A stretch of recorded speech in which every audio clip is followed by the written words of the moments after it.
I'm Tom. I'm an addict. Grateful to be sober. Grateful to know that I'm sober today because I found God through the fellowship of Cocaine Anonymous, and because I found God through you guys, I was also able to discover a practical spiritual program which has allowed me to stay in touch with that God. And it is bright with these things. I was all good. I want to thank the committee and Eric for inviting me to participate in the 2025 Cause Convention. It's a privilege to do this, and I know how important and the effort that goes into putting these things on. I'm just going to do this so I can see you, and because there's people out there I love. I love you guys. It's very special to do this. I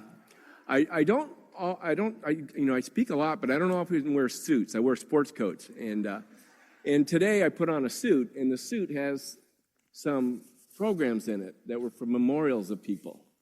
And, it's one of the memorials was a mentor of mine in the 12-step world of Patty O. And I know that she spoke at the Razor's Edge meeting back in the 80s. And another is my dad.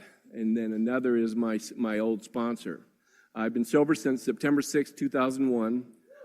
My current sponsor's name is Ralph W. from Los Angeles, and I've got a CA home group. It's called the Spiritual Alliance Group of Cocaine Anonymous, and it meets in Aliso Viejo on Thursday nights at 7 o'clock, and it's a rockin', crazy, great group. I mean, it has grown. Every week we get about 250 people in that room, and the message is being carried there. And I know what you guys did to put on this convention is a lot of hard work. And it takes a lot of sacrifice and, 4 years of planning and getting together and doing all this stuff. And this last year, you guys, you're meeting together regularly and you come together and what I know about that is that there's something going on that drives people to do that. And I think it's because we care. And to care is not something I was capable of doing when I was getting loaded. In fact, I had a mantra. I had to have a mantra of I don't care, because I had not only the pain I caused the people in my lives. I had to tell you that I don't care, but I also had to tell myself I don't care. And the more I said this thing, the more the crazier and more insane I got, because there's something deep down inside of me, and I believe in all of us, that does care. And I think it's that thing that that causes us to do this. And I know that this is a huge party. There's lots of stuff going on, and throughout the world in Cocaine Anonymous, there's these huge parties taking place, and all these kinds of different events. But they're all to serve one thing, and that's hopefully as a result of what we do, telling our stories, getting together, going through the steps, becoming transformed. Is that somehow, somewhere, God might be able to take one of us who has found this solution, who's properly armed with the facts about ourselves, and be able to sit us down with that person who is dying of addiction.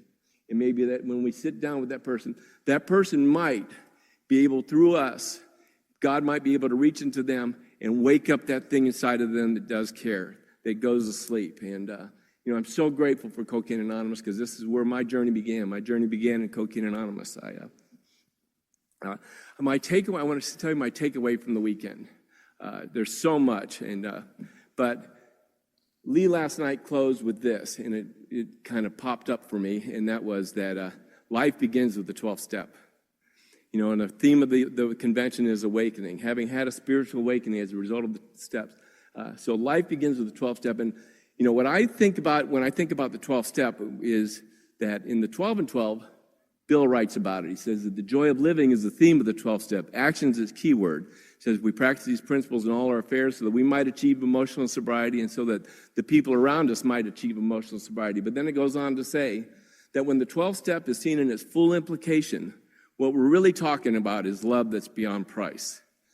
So I believe when it talks about life begins with the 12th step, I believe what he's saying is that love begins with the 12th step. And that I start to be able to live a life that I could say is grounded in love. And I didn't know that. Now, that wasn't my goal in being here. And I didn't know that was but I believe that's what's been able to happen. Oh, thank you.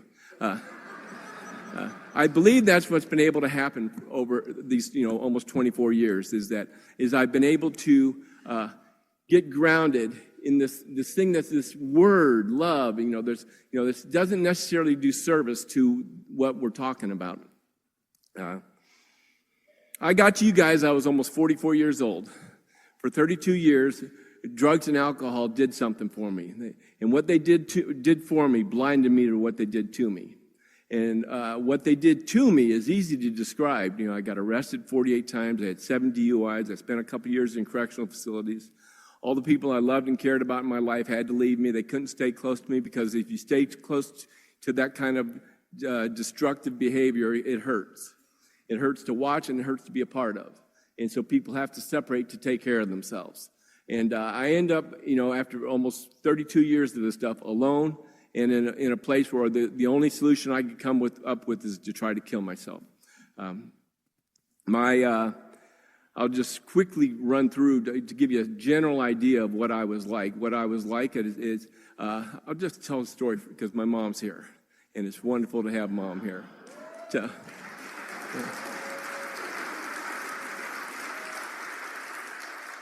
I have a mom here, a daughter here, a granddaughter here, and so many friends. I got a brother I put up with, but he's lucky I didn't kill him when he was little. So I was the oldest of 6 kids. My dad was in the Air Force. Mom's a housewife. She's got 6 of us crazy people around. At some point, with all but the first one after me, I had a thought at some point, well, this one just needs to be put out of his misery because it cries all the time.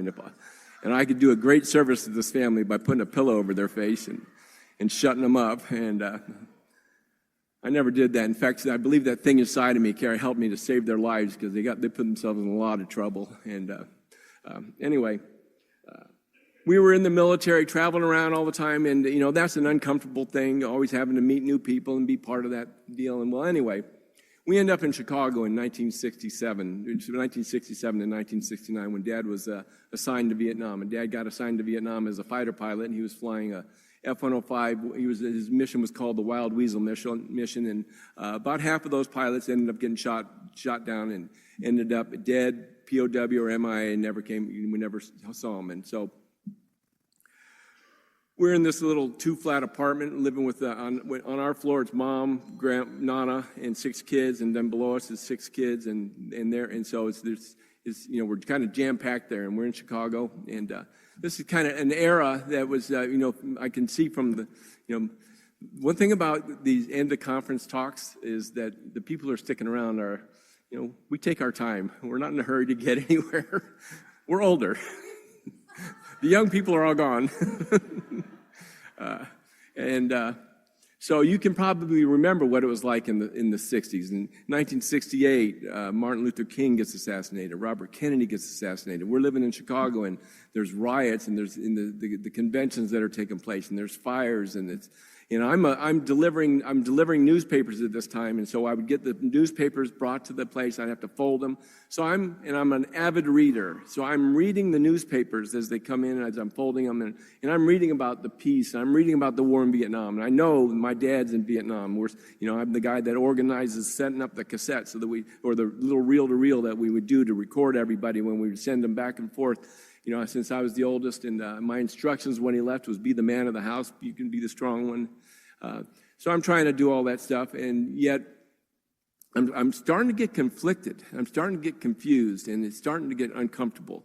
As go from age 10 to 12, life starts to unfold, and as you can imagine. And what's going on for us is, once in a while we'll come home and Mom's been talking to her mom, or she's been on the phone or something, and, another one of their friends has been lost and is now POW, MIA, they're dead or whatever. And we start to have this I start to have this sense of impending doom, because Dad's over there flying, and Dad and his friends were my heroes. I was the oldest son, and I got to sit with them when they would tell their stories in the living room, and they would talk about these, they were funny and they were courageous and they were smart and they would talk about flying these amazing things and doing what they were doing, and they were my heroes. And I'd read about the peace stories, and it made sense to me, and it didn't make sense to me, but I knew they were doing the right thing. And I just started to get to this place where I didn't know what to do. And my three brothers and I, we had 2 bunk beds in one bedroom, and I'd be laying in the bunk bed on the bottom bunk, and I'd just be having tears down, and I'd have to bite the pillow because I didn't know how to do this thing. Life was becoming way too big. And I would go to the school the next day, and I would have to hide my eyes from the kids on the school grounds because I knew they could see that I had been crying, and they would be judging me about that. And I started to be able not to. And I know today what I was suffering from was selfishness and self-centeredness, and that I was being driven by fear. I did not know that then. I didn't have the ability to articulate that kind of a thing. All I had the ability to do was kind of work through it and try to live life the way that we could. And we had a good life. We had a mom who loved us and cared for us and made sure that we got educations. And we had dinner every night. And we were always well taken care of. There was not, I didn't have the kind of upbringing where, like a lot of people I hear do. We were safe. We were protected. We were, clean. And, we didn't have a lot of different clothes. We were all wearing the same stuff all the time. But it felt like we looked good. And when Dad came back, we ended up on an assignment in Hawaii. And at this assignment, I'm now about 12 years old, and I meet a group of guys, and they said, "Hey, you want to help us steal some booze from the officers' club and hang out?" I said, "Oh, you bet I do." And so I had my first drunk. And as that drunk hit me, something happened. It's something inside of me dissolved, all that worry, all that care, all those contradictions. It just completely disappeared. And what I emerged from that experience, a black eye, bloody nose, probably peeing on myself, threw up, but I emerged with hope. I had hope. Alcohol, what it did for me is it gave me hope that I could do this thing. I could do this thing called life. I also knew I needed to practice more in that alcohol thing because I didn't do it very well. So, and like if anything else, sports, academics, anything, if you work hard at it, you get good at it. And so I started to practice, and there was a lot of opportunities to do it. And I, started smoking pot and doing acid and sniffing glue and all the stuff that come on. Sorry you have to hear this, Mom, but you lived it, Yeah. And so life went on. In that first decade, it seems like what I'll remember was like lots of fun, like rock and roll parties, going out and keggers in the woods and just having a good old time, fake IDs, having the best time. And what my alcoholism, my drug addiction does is it kind of like blinds me to what's really happening. And what I don't remember at the end of that period is that I've not been able to keep a job. I've continuously humiliated myself in many different situations. At some point, I've got my teeth all kicked in, and I've got a bridge that falls out no matter where I'm at. And so what I end up doing is coming to my senses. At about age 25, I just managed to graduate from college. I got an accounting degree after long different kind of things. But and I decided what I need to do is get married. And so what I did is I married my brother's girlfriend. He thanks me for it. And we tried that life. We tried to do the thing. We tried to have a couple kids, and I tried to do what I saw my parents do because I knew that there was love there. And I knew that I was wanted. I've always known that. I was always known that I was loved and wanted. There was never a doubt about that. And we tried this thing. And so what I ended up doing is drawing a couple people into my net, of people that the big book talks about on page 18 that no other illness is like ours. So if one has alcoholism, with alcoholism goes annihilation of all things worthwhile in life. It engulfs all whose lives touch the sufferers. If somebody has cancer, all are sorry for him. Not so with the alcoholic, because it's misunderstandings, fierce resentments, financial insecurity, disgusted friends and employers, sad wives and parents. And then it says anyone can increase the list. So we start that journey, and after 10 years, I managed to sicken them all that my ex-wife divorces me. She comes to her senses and divorces me, and I fight her over the kids because by now I've had a little financial success, and she, in order to take care of herself, with the way we bring up mental issues in people, she went and took care of herself. But I used that as a weapon against her. The fact that she had gone to somewhere and taken care of herself. And so I fought with her over custody of the kids because I didn't want to share the assets fairly. And when I got awarded primary physical custody of the kids, I could see the life in her face kind of drain out, like, what the heck is wrong? And fortunately, God doing for me what I couldn't do for myself. 2 months later, I was sentenced to my first, what I should back up a second and say that during this 2-year fight, I get 5 DUIs. And so, but I managed to keep them secret because I'm a manipulator, I'm a con man, I can deceive, and I just get different attorneys, and they're in different counties. I've got everything being continued all the time. Nothing ever gets to resolution, and so nothing can ever be proved, and until, at some point after I've been, awarded custody of the kids, I get sentenced to my first 6-month stint in a correctional facility, and the kids go back to their mom where they need to be, and I do that, and I get out of there, and now I don't have kids to worry about. I don't have a wife to worry about. And this last decade is me in my drug addiction, my alcoholism, with turbochargers. And I get out on the business is good, and it's kind of like, with one of the things about getting lots of DUIs in succession is it's inconvenient, at least. But it's a challenge because you're in the justice system, and it's just hard to get out because they require things that, if you can't stop drinking and using, that it kind of puts a crimp in the deals they make. And so I can't stop, and then I can't start showing up because I know that the judges want you to bring your A game, and for me to get my A game takes about 3 days, smoking crack, shooting up, drinking, to get to the buzz to just the right level where I believe I'm communicating like a normal human being. And if I can't get there, well, I might be in the parking lot at the courthouse, and it's like smoking crack in the parking lot, and I'm just, I'm not going to do it today. Get in the car and drive away. So I end up getting arrested 48 times. I don't say that to brag or to make you think I'm a criminal thug. Or I said at one time I was a criminal mastermind, and this lady came up to me afterwards and says, "Son, men who get arrested 48 times are not criminal masterminds." Yeah, I was just a nuisance who couldn't show up, and half of them were for failure to appear. And I was always getting well checked. People were, because I became the kind of person, in this time frame, I was dating this gal by the hour, and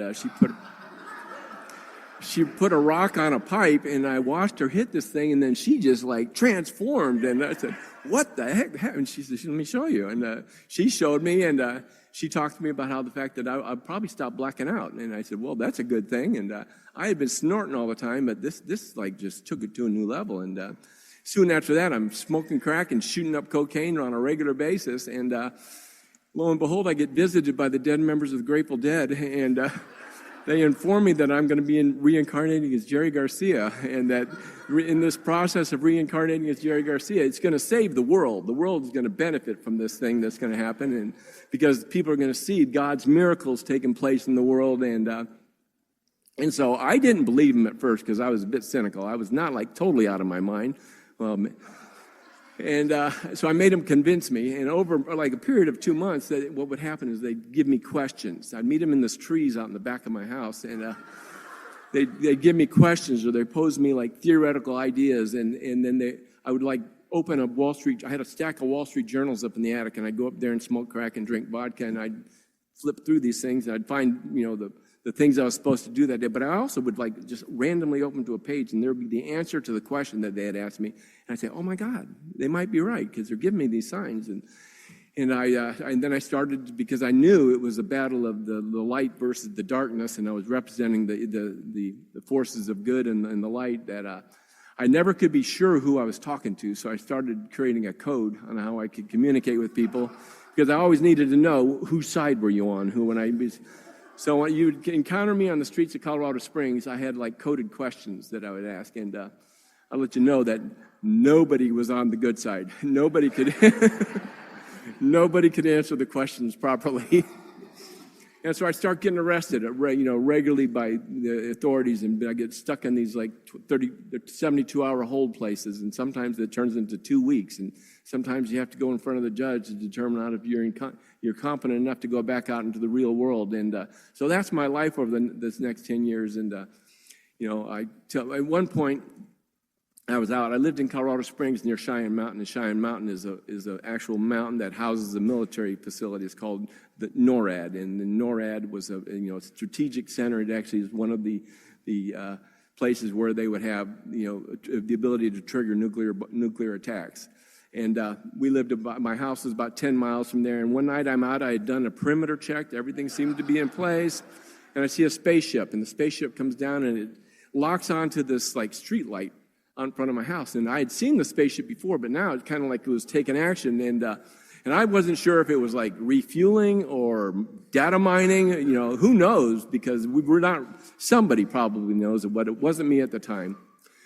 But I knew there was a problem, and nobody seemed to be concerned at 4 a.m. like I was. So I got out with an axe, and I start chopping that telephone pole down. And I make a good little wedge on one side. I swing around the other side. I swing the axe, and I hit the conduit that carries the power from the ground up into the light, and it sparks out. The light goes out. The lights in the neighborhood go out, and now I'm chopping away in the dark and doing a pretty good job. Although I was cursing myself a little bit about the fact that I had pawned the chainsaw because, you need to. And if I had the chainsaw, I'd be able to knock that one down. I had to knock down a few more because I knew it would be coming back. And so while I'm doing this, a utility truck drives up, and it's got the lights on, and they get me in the spotlight, and I probably had a tank top and boxer shorts. I probably didn't have my teeth in because I usually left the teeth in the house, and so I engaged them about the grave nature of the problem that we were encountering, and in the efforts I was taking to try to address the situation. And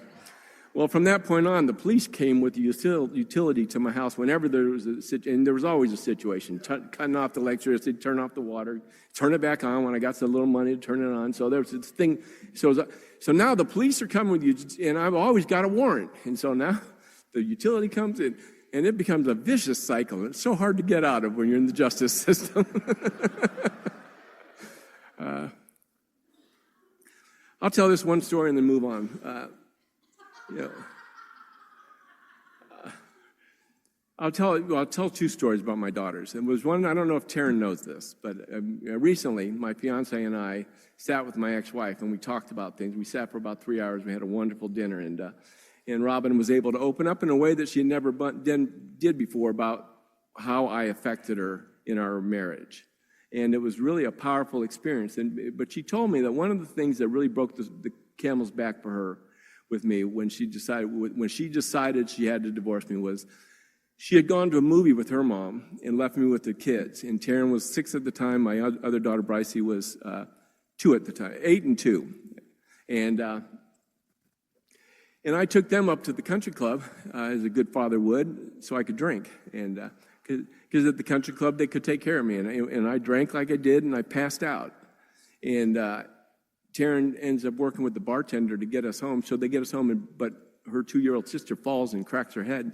And so I'm passed out, and she can't do it. And so ends up, Taryn takes care of her, and I'm passed out. She falls asleep by the door, and she cries herself to sleep there. And so when Robin got home, that's where she found Taryn, and that broke Robin's heart, and that's when she decided to divorce me. So also, Taryn was on her first date with her first husband. She's one of us now, with a little over 60 days sober, so I can...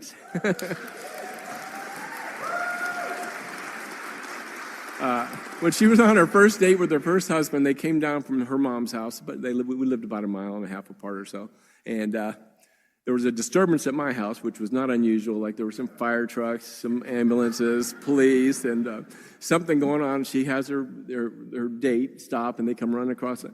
Well, I'm hogtied by some bounty hunters being handed over on a warrant violation. And she introduced me to the man who's going to become her husband at some point, father of her 2 oldest kids. And I'm trying to hold it together, look good, keep it like I got you, boy. Yeah.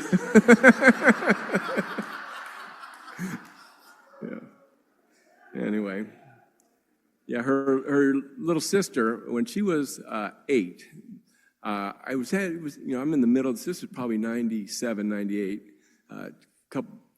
4 or 5 years before I get sober. And, you just have those times when just nothing, when you're trying to save the world and things aren't working together and just need a little, and I had a thought, what I need is some quality time with my kids. I haven't had any time with them. There's been some restraining orders and a whole bunch of stuff going on, and I just need to do something like fathers do. Maybe take them hiking in the mountains, maybe fish, do that. So I grabbed my RV. I used to have an RV. I'd follow the Grateful Dead around, and so I take this thing. I'm gonna go take them camping and go maybe do fishing and do a hike up a trail. And I get over to their house, and Taryn's old enough to know better, and she runs to a neighbor's house, and the 8-year-old, Bryce, he comes running and jumps in my arms. Dad, it's so good to see you. I said, do you want to go camping? She said, I'd love to go camping, Dad. So we go camping, and although the authorities were calling it a kidnapping, and so were their mom, and felt like a camping trip, but I guess it was a kidnapping. And so we head down to the mountains in southwest Colorado, a town called Crestone. I was going down there because I knew I'd be up for a few days, and that was my usual. And down in Crestone, there was a lot of alien activity, and I knew I could do some research while I was down there. And by this time, I don't know what it was like for you, but for me, what it would take me about 55 minutes of the hour to get to the place where I could do 5 minutes. I had to shoot up, smoke, drink, to get the buzz just to the right, like I was describing earlier, where I felt like I was normal and I could be with normal people. And so we get ready. We got a couple fishing poles and a tackle box. We're going to walk up to this place I had known, with this creek and this pond, and it's this place from where I parked. It's probably about a 10-minute walk. We get about 5 minutes, and it's like, oh, honey, you know what? We got to go back. We go back and put her in the RV, and I stay outside, and I shoot up, smoke, and then get ready, and we try it again. I imagine we probably tried it 4 or 5 times to get to the hiking trail or to the pond. We never got to any of those places because I couldn't leave that place. And, at some point, we're in the RV, and I crash. I don't know how many days we've been up there, but I crash, and I'm out, and Bryce doesn't know if I'm dead or alive, And I'm just on the floor, and when I do come to and my eyes open, it terrifies her, and she jumps back, and I get her in focus, and what I see is this dirty, tear-streaked face, matted hair, and she squeaks out one little thing. Dad, can I at least have some dinner? Warp the lives of our blameless children. And, I always tell that story because I believe there's something about that. We all have those things about that fuel the deep shame we have about who we are, we have the stories, and those things, they don't just come up because I'm thinking along, I'm going to think today right now about the way I've harmed other people. They come in like lightning strikes over and over. They just, at the worst time, and you can't get away from them. You can't run fast enough, drink hard enough, shoot up enough drugs. The stuff just doesn't go away. And I remember I got to September 5th, 2001. I had a moment of clarity. And the moment of clarity was this. I had drank half a fifth of vodka. There was nothing left. I had pushed all the pipes I had. There was nothing left to smoke. I had cleaned out all the baggies. There was thousands of baggies throughout that. But I had put water in all of them. I had shot up at whatever I could. There was nothing left. And I had the moment of clarity was, you need to get out and get more. Well, that wasn't a new thought. I had that thought often because there was a different thought that followed it. And the thought that followed was this, well, what's the use? You're going to get out and get more, you're going to run out again. You always run out. You're going to get to the same place. And where I was at that time was, the big book talks about terror, frustration, bewilderment, despair, but those 4 horsemen. I was in that place. I was in that place, pitiful and incomprehensible demoralization, that place where you can't do anything. And I had no energy. And the only thing I could come up with was the thought that I can't do this anymore. I can't do this. I'm going to run out. It doesn't matter. And I put a rope around my neck, put it around a little hook in the basement, in the rafter, stood on a chair, kicked the thing out so I wouldn't have to do this. And I came to, I believe, on September 6th with the rope broken, and I was curled up in the fetal position on the floor of this disgusting house where the sewer in this basement would regularly back up. It would fill up with 3-4 inches of sewer and then slowly drain out. So, I had broken all the windows in the house at one point because the spirits I was working with us on this Grateful Dead reincarnation thing were giving me confusing information, and so I showed them. And I've got cut feet, cut hands. Because there's glass everywhere. I had the pile I had that milk box full of like unopened letters that I would move around, because at some point I'm going to deal with these things from the IRS, these things from the attorneys, these things from the bill collectors, and they're just, they pile off the stuff. I'd move that thing around, and I don't know how long I carried that thing around, probably for about 5 years. At some point I'm going to deal with it. It's kind of what's going on in my mind. At some point I'll deal with it. And so that's what I come to in, and I didn't get up off the phone and go to a computer and look up ca.org and get a hold of somebody in the Colorado Springs area and talk to them, at the Snowflakes meeting, talk to them about, the possibility of recovery for a hopeless addict like me. No, I didn't do that. I didn't call central office. I didn't call, a friend on a card or anything. What happened was I slept for about 3 days.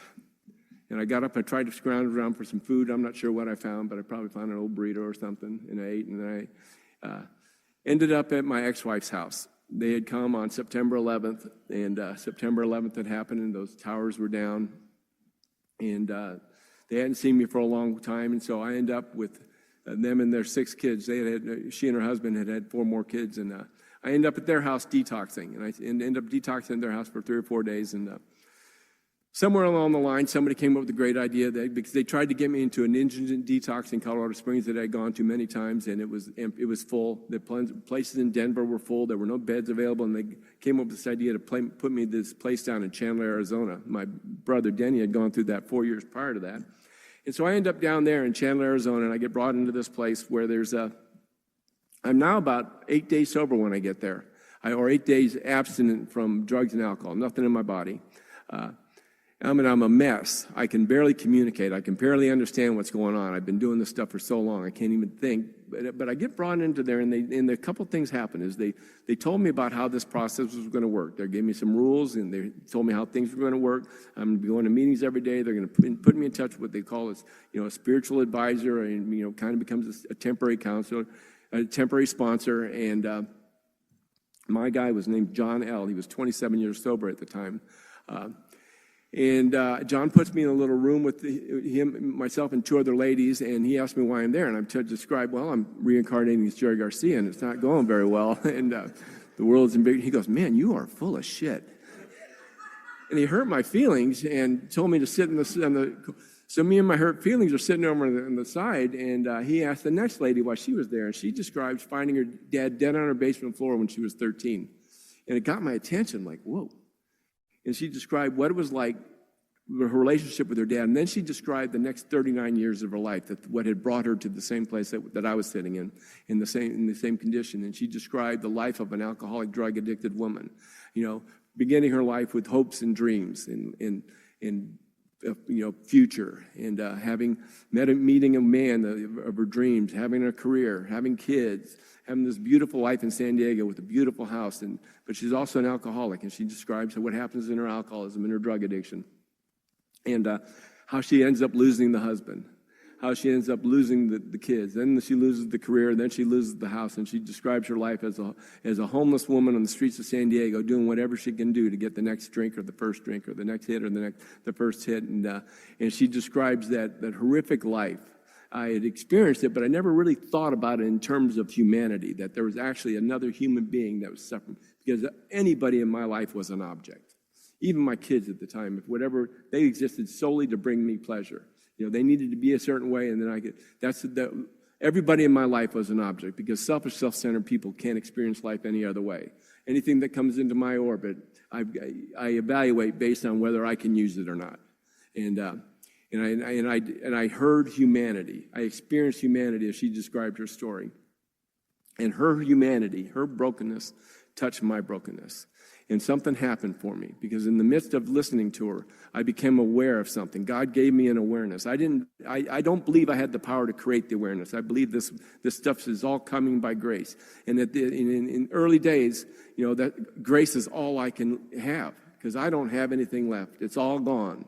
I don't have the ability to come up with ideas. And God gives me the idea that you're screwed. There's nothing you can do. You're going to end up just like her dad. The only gift you're capable of giving your daughters was the same gift she received from her father, and that is to end up dead on your basement floor, maybe on a jail cell floor. Maybe you might hang yourself in a tree, but that's all you're capable of doing. And tears started to come out. And John saw me, and he kind of said, "Are you okay?" He took me to a different room, and we sat for a little bit.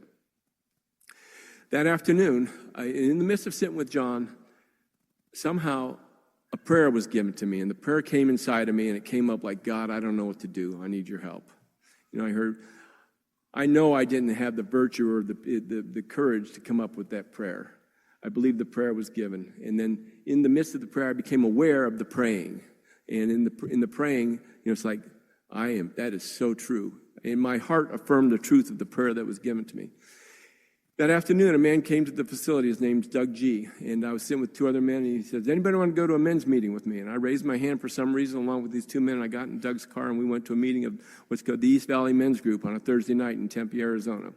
And at that meeting, something happened. I believe I experienced what I mentioned earlier, that the 12-step, when it's seen in its full implication, what we're really talking about is love that's beyond price. I experienced love that was beyond price. It doesn't look like what I would expect love to look like, because it comes in many different ways.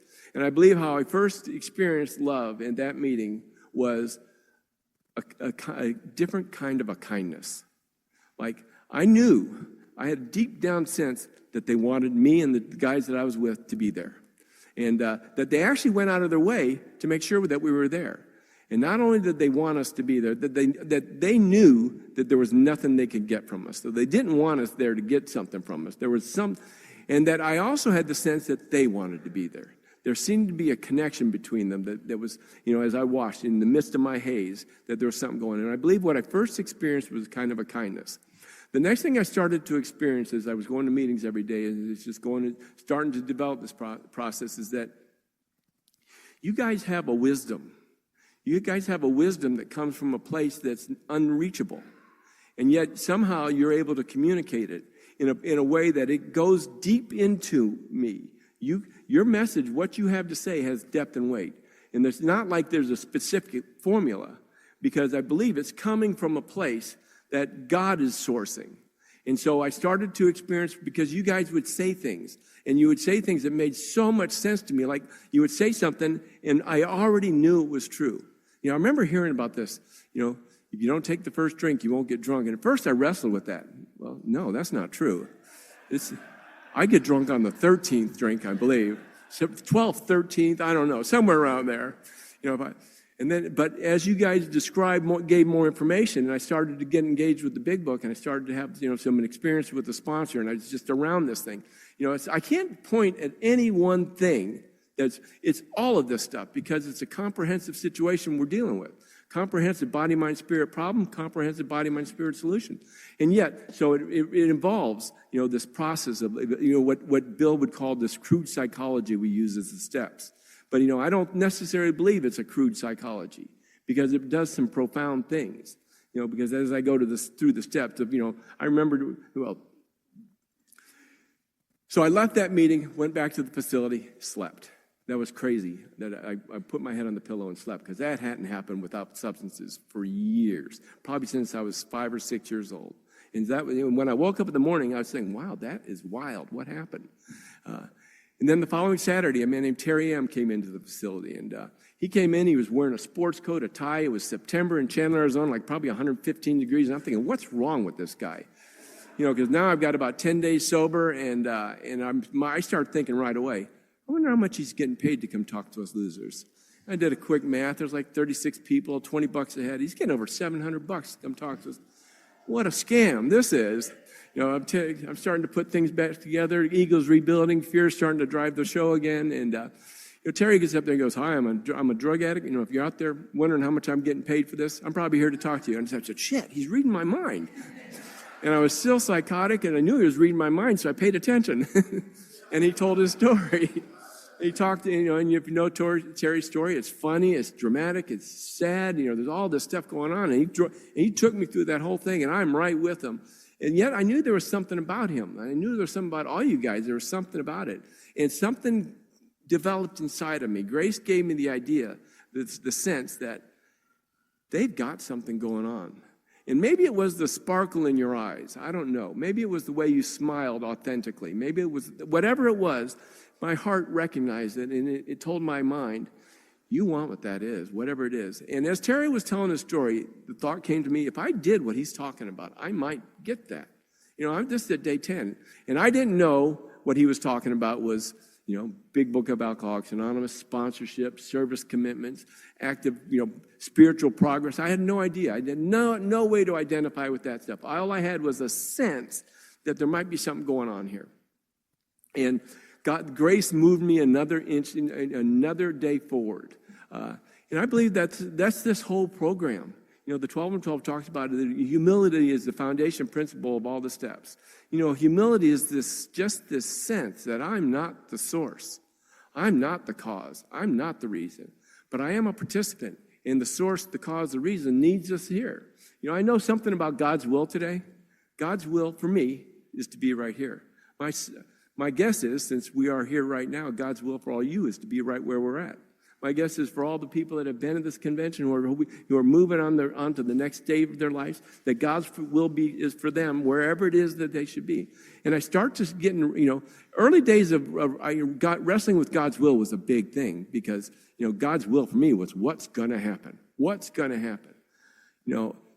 Today, my concern is not about what's going to happen. My concern about is what am I going to do now? Given that, I've got some reasonable expectations about how things are going to unfold. I'm, pretty sure the sun's going to come up tomorrow morning. I'm pretty sure I'm going to do my meditation tomorrow morning. I'm pretty sure when I get home tomorrow afternoon and see my fiance, I'm going to be very excited to see her, and I'll give her a kiss. And after Terry told a story, I threw myself into this thing as best I could, and I did the first 5 steps with John and with another guy named Lee, my guess what happened is I got a hold of some power, and I got a hold of some power that gave me the ability to choose about things. And what they suggested to me was, since I was a fugitive from the state of Colorado, and that I was I was a wreck, I was a complete wreck. And when I talk about it now, it's hard to talk about how broken we are in those first days and how broken I was in those first days. When I ended up at the halfway house that I went to out in California, they immediately wouldn't let me read newspapers because every time I got a newspaper, I was off to the races, and I was telling you about what was going on and Jerry Garcia and all this stuff. And some of the friends that know me from my early days in California tell me stories like I would sit at places and people would get up and move away. I was bathing and everything, but it was just they couldn't listen to me. And I had something to say about everything. Anyway, I head out to California, but before going to California the last time I'm at the East Valley Men's Group while I'm here, I get some names of people I might go. And some of you guys might remember Handlebar Mustache Dave. He gave me some names. I put them on and I get out to a meeting in California. So I get out there, and I get at the meeting, and right away I've got a purpose because I'm a little over 30 days sober, and I realize my purpose is to fix this meeting because it is wrong. They're not doing it how they're doing it in Arizona, and I've got this ideas about how this format's got to be changed. The seating is really out of control. Anyway, this stuff's going on. And a man booms up from the back. He goes, "Hi, my name is David Booth. I'm an alcoholic. I'm a drug addict." I look back and I see this old black man with a very distinctive voice. And I don't recognize the voice or the man, but I do recognize the name. And I'm thinking, how do I know that name? And for some reason, God had me carrying around this pocket notebook because I was taking notes of what you guys were saying because you guys kept blowing my mind. It just made so much sense, but then I couldn't figure it out. I couldn't remember what you said. So I started writing things down about it I heard because it was just so profound to me. You would say the most profound thing, and then you say the funniest things, and I would just, laughing and being in awe of this stuff. That was my first 6 months, just going to meetings and having that experience. Anyway, I pull out that notebook, and on the first name that was written down there was David's number. And so after the meeting, I go to David, and I go, "David, is your phone number 949-768-3791? He goes, "Why, yes, it is." And I asked David to be my sponsor. And David was my sponsor up until the time of his death. And in the midst of his, the last 6 months, I asked Ralph to sponsor me because I encountered something that was going on when my dad died. And that was, I encountered an anger about him dying. And it wasn't the fact that he was dying, it was the way he was dying. Because I had an idea about how my heroes are supposed to die. And they're not supposed to diminish. And that's not how it was supposed to happen. It's supposed to happen with like lightning cracks and stuff like, and it wasn't happening. These guys were, both COPD sufferers, and they both got a little bit scandalous at the end of their lives, looking for cigarettes and stuff. And it's like, what the heck is wrong with you?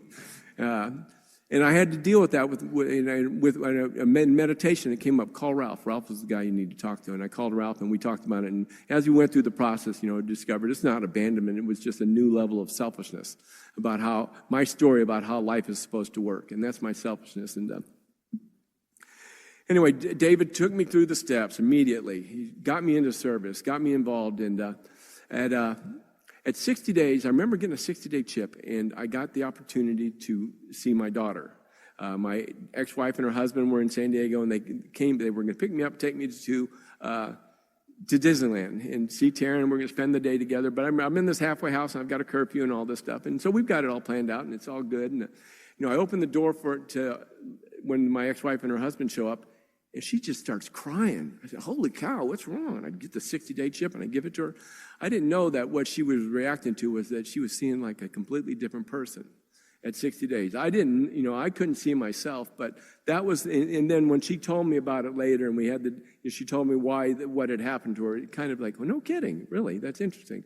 At 90 days sober, I got the opportunity to go to Arizona. My youngest daughter was down there staying with her mom, and they were there for New Year's. And I got on the Greyhound bus from San Clemente and took it over to Phoenix. Denny picked me up at the bus station, and got to go there. And Bryce and I went and saw a movie, A Beautiful Mind. And in the midst of this movie, I'm starting to realize that these people he's seeing aren't really there. And I'm thinking, holy crap! And I'm getting a little bit like agitated about it because I'm still living in that thing. This stuff is still happening to me. And I'm looking at it, I started, like, tears start to come out. And Bryce, he like pushes me, and she goes, Dad, they're not real. And she was talking about my guys. And that put me on the path. I ended up doing some professional work around that kind of stuff, and got that solved. But what happened that weekend which was even more profound around the world of the 12-step community, is I got to go to my brother's home group. I got to go to Denny's home group, and he was taking 4 years sober. Now I'd talked to Denny over the years, especially because he was into the Grateful Dead, and I would tell him about me reincarnating in the church, and he was always kind of like, I thought he was like an advocate and like knew about the process, and he'd say, okay, things like that. I didn't realize he was just humoring me. I thought he was like encouraging me. But the last time I had seen him, he was in Pueblo, and my dad had called me. I was doing acid, and I was with one of those ladies you date by the hour, and went down there, and he said, we can't find Denny. Can you go down there? And I found him. He's in this bar, this old rundown bar, and he's under the table, and it's a mess. There's all kind of ruckus going on. He's on the floor, and they're saying, can you get him out of here? Get him out of here. I said, Denny. And he says, I'm going to kick your ass. He's on the floor. I pull out a little baggie of cocaine, and I shake it at him, and he looks at me. He comes crawling out. So I partied with him a lot, and then once I had trapped him, I got him in the car, and we took him and dumped him at an indigent detox center in Colorado Springs. Job done. I didn't realize it was a 12-step process, a hallucinogenic 12-step process. So I dropped him off there. That was really kind of the last time I saw him, and he was a mess.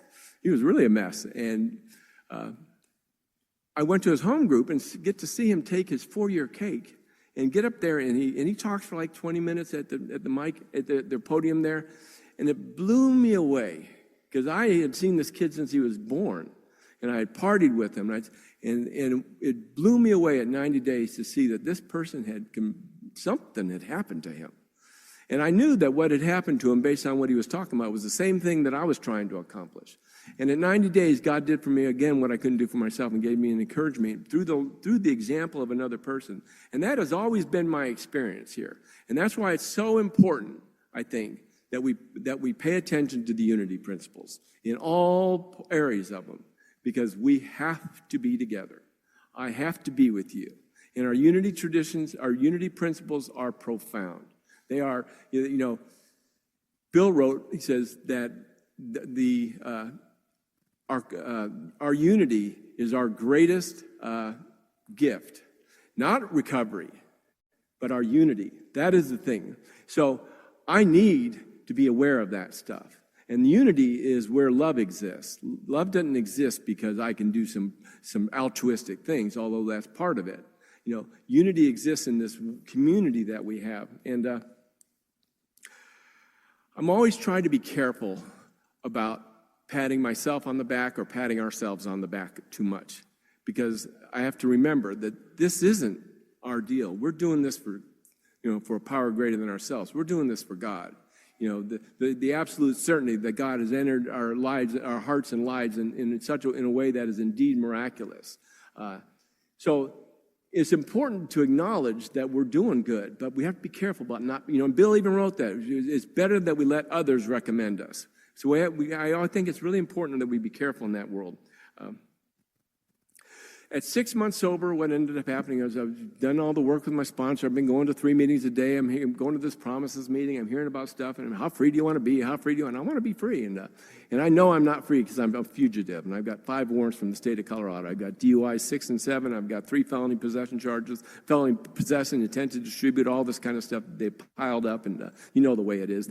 I was never capable of distributing. The lead talked about last night being I couldn't even do that.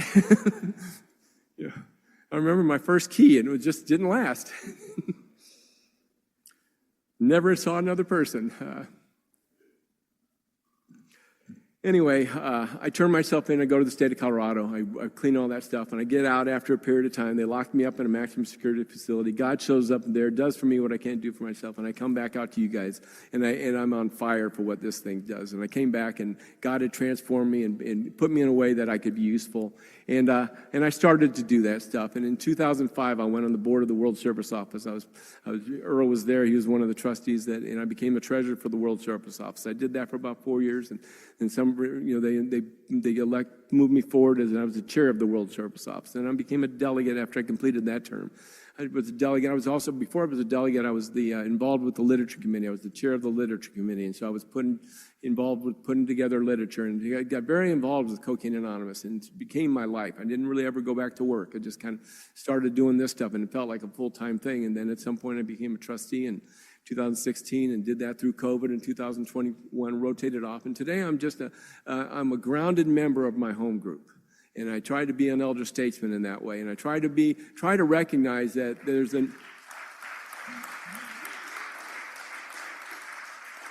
that we have a home group that is full of young people, and they are on fire.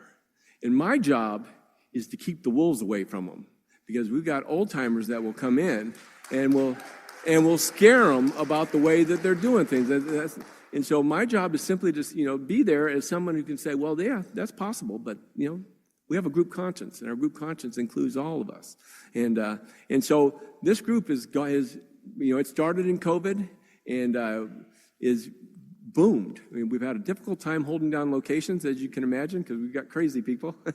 But I think we got a good one now. And anyway, so that's kind of been what I've been up to in that area. Now, my daughters both have married and have kids, and I end up with 6 grandkids, living a life that's just absolutely amazing, where I get to do that, that thing about the connection we have with our grandkids.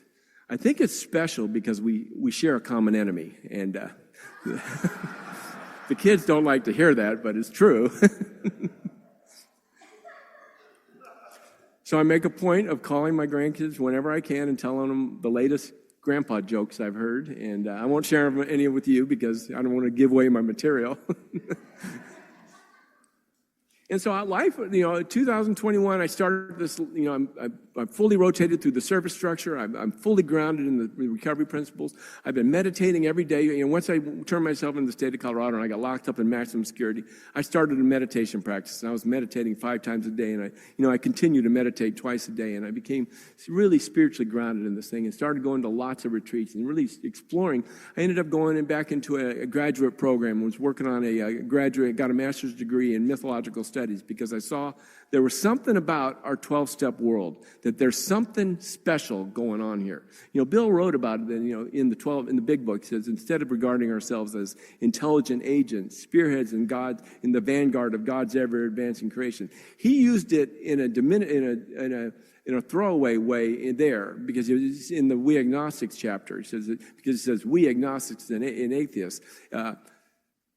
I don't know if he was aware, because the truth is, the 12-step world is an intelligent agent in the vanguard of God's ever-advancing creation. It's amazing to me. In the big book, it talks about in the page 162, someday we hope that every alcoholic who journeys will find a fellowship of Alcoholics Anonymous at its destination. To some extent, this is already true. Little clusters of 2, 3s, and 5s have sprung up around contact with our two larger centers. Of course, the two larger centers, Akron and New York. Today, there's, Alcoholics Anonymous all over the world, Cocaine Anonymous all over the world, Narcotics Anonymous all over. So the 12-step spiritual community has become a vanguard of God's ever-advancing creation. In whatever form God needs it to be, in whatever community it is, in the whether, to be able to accommodate the language and the culture of whatever it is it's being addressed to. It blows my mind that there are 30,000 meetings in Iran. That's mind-blowing. That it's growing in China the way it is. And we have several members from China here today, or this weekend. And those were places that, this would not happen. Yet there's something about what we're doing. So I'll put a pin on that for a second, and I'm going to talk about something else. And I'll come back to that, because I think that's such an important part about knowing who we are as a part of this process and what God is doing for us and through us. So I've been on my life. I've been doing really good, like loving and embracing the life that God has placed me in.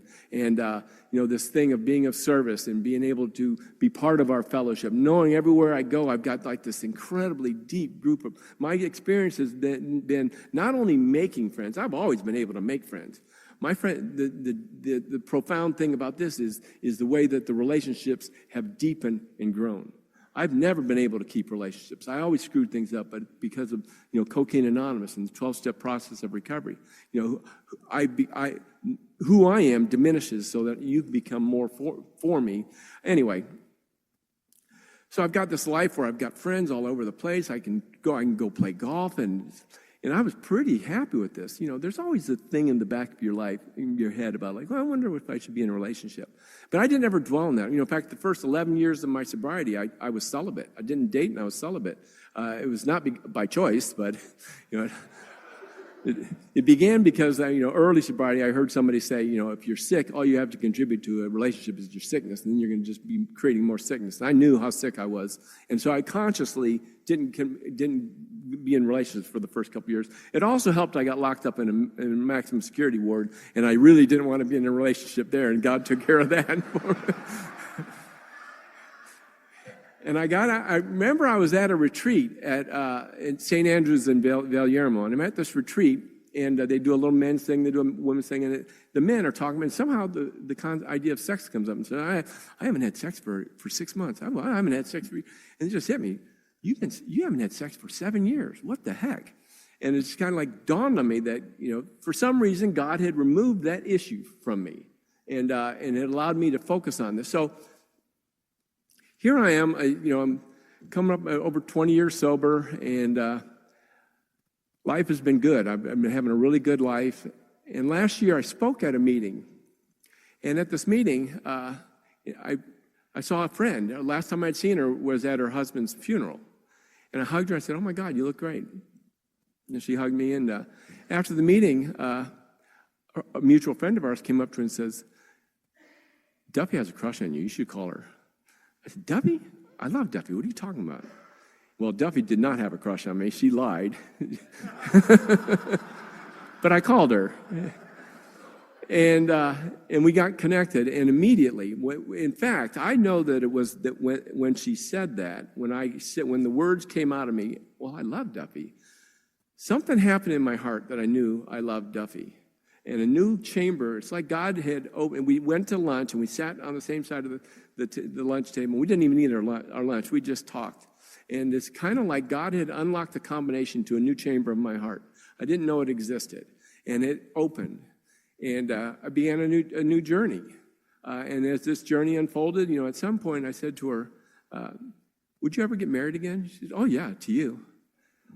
She said, I'm a good partner, and I like being a partner, and I'd like to be your partner. And that day, we were actually at a beach, and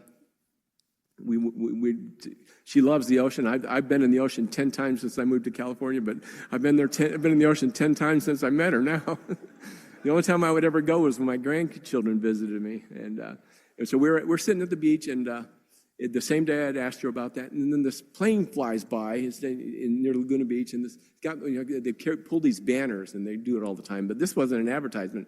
It says, Mackenzie, will you marry me? And I said, oh my God, they got your name wrong.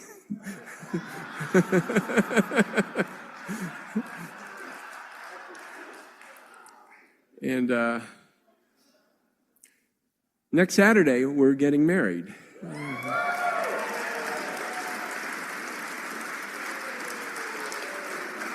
She's a long time, 44. She'll be 45 years sober next in July. She's a long time member of the fellowship, super grounded. We have the same meditation practices.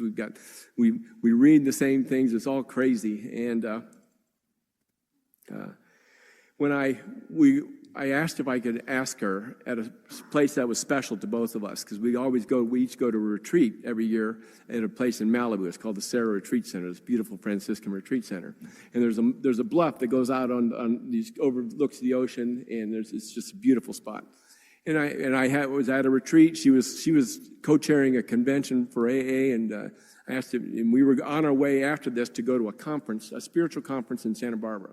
I asked her if we could do that there. And I got her the ring, and I asked her, and of course she said yes, and they had it all. But we didn't have like photographers, or what we had was a very private, prayerful moment. And then we go to this conference, and that's the point of this, what I was talking about earlier. We go to this conference, and it's a Christian contemplative conference, but it's not just Christians. It's full of people from all sorts of faith traditions because of the subject matter. The subject matter is the two presenters were really they both teach with a guy named Richard Rohr, and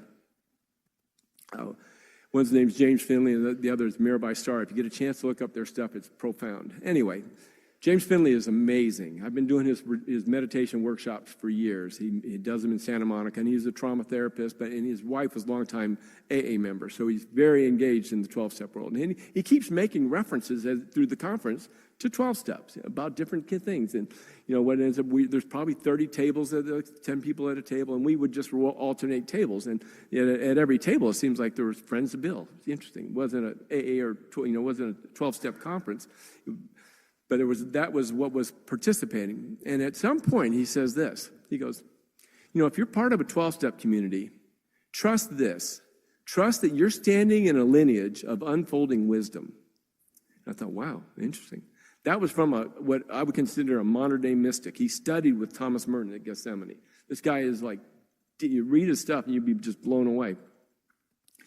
And as he wrapped up the thing, he says, I want to talk about contemplative Christianity in terms of another thing. And he says, in terms of 12-step spirituality. He says, if you're in the 12-step world, know this.